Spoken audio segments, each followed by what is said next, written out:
Simcha, celebration, Simcha, Simcha, celebration of life.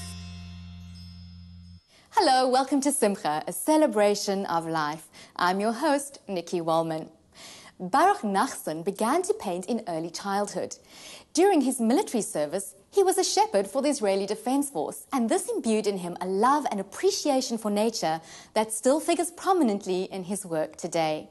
Baruch's art covers a wide range of thematic material through equally diverse stylistic approaches, all of which are uniquely his own.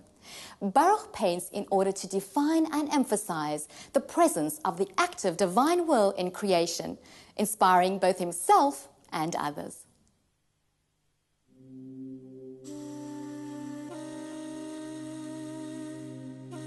The world is very dull. Sometimes you can see nice people, nice neighborhood, nice landscapes, but in general, the life of the city is too much glittering without any meaning, only commercial. And I don't have time for this. My time is to swim deeply in the layers of the wisdom of our teachers of blessed memory, because all the wisdom it is put in their books, in their scriptures. And I am not European with the gray mist what they have in their heaven. We are living in the state of Israel, full of sun and good blossom of the clean air. So we are living in the land of our forefathers. And I receive all the inspiration from the old scriptures and from the landscape. The story is the redemption and the light. And if you remember, you are part of a chain. Just begin from the beginning to the infinite. If you don't have the memory, you are like a straw, like it's written in Psalms, chapter 1. So they were very, very impressive Gentile in the exhibition. So this is my story about the, you see, shofar, drops, that in mine imagination the drops are blessings. All of this is also look like a drop. And the light and the harp and Bet HaMikdash and tefillin all together. So I use, like you use the alphabet for writing, and every content has another combination of writing. This is also writing, this is handwriting. When I finish something, I look on the creation and I thank the one who gave me the mind.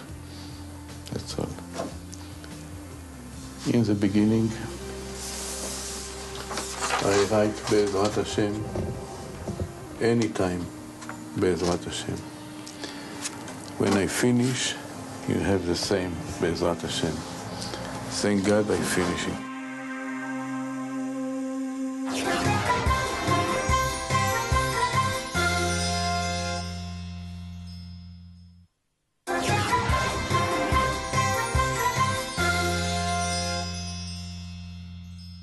Israeli artist Baruch Nachshon's lifelong involvement with the Lubavitch Hasidus movement began in his early childhood, when he was drawn to the movement by its uniquely beautiful traditional melodies.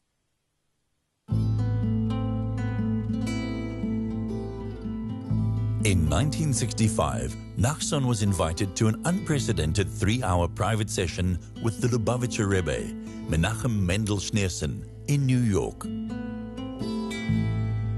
The Rebbe blessed Baruch with the advice that for many generations, the art of painting had failed to find its ultimate rectification in holiness, but with the help of God, he might come to bring about that long-anticipated rectification. I was guided by the divine providence to Chabad. And then later, after our marriage, we received an affidavit from the Lubavitcher Rebbe to come to America. And then we arrived to the Rebbe, and the Rebbe received me for 3 hours in the first time. And he gave me a scholarship for 1 year in New York City. And he guided me with one pious young man to one famous artist in New York. His name is Chaim Gross, famous sculptor. He wanted to grant me 3 scholarships, and because it was involved with something that was against the code of law, I thank him very much. And he was very amazed, and he said, the Lubavitcher Rebbe understanding the code of law, but Chaim Gross understanding art. I never saw young men with talent that don't want to receive scholarship. And I did not have 1 coin on my soul. And 15 years later, we visited him again, and I showed him a photo album of my artwork, and he was amazed, and he told me, I agree that the Lubavitcher Rebbe have understanding in art also, because if you would take the courses in the academy, then you receive the mind of the professors of the academy, and because you're a free man, you do what you want. If it's come from my mind, from my talent, or from the divine providence.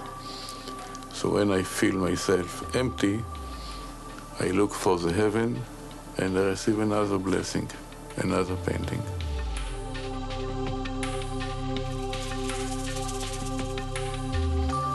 So this is the story of this picture.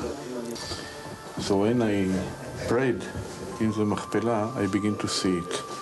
Like it's written by the prophet Yechezkel, the sky opened and I saw the marvelous of God. So I saw it, and I came home and I did it. It took a long time. You see that every color is changing its value. So, chapter 1. Chapter 2 arrived to us. One young lady who had 2 times open heart injury, yes? Surgery. And she had the experience of afterlife experience. And she saw this in her experience. So she came specially here, and she said to me like this, you're lucky to see this without the experience of afterlife experience, without any surgery. Baruch Nachshon paints what he sees through the eyes of an inspired painter, communicating those visions to the world.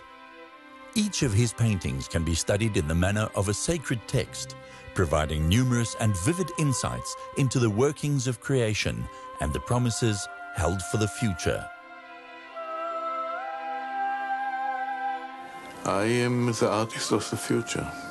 I do a lot of Bet HaMikdash, the Temple of Jerusalem, because we are looking for rebuilding the Temple of Jerusalem and gathering all the diaspora and the children of Israel, like the old prophet said, and this is what I am doing.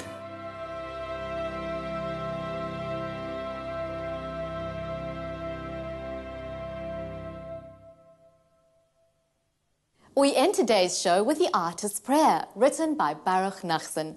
Thank you so much for joining us, and remember to find us on Facebook at Spirit Sister Productions Network. As always, from me, Nikki, and the entire team, shalom and have a safe and peaceful week.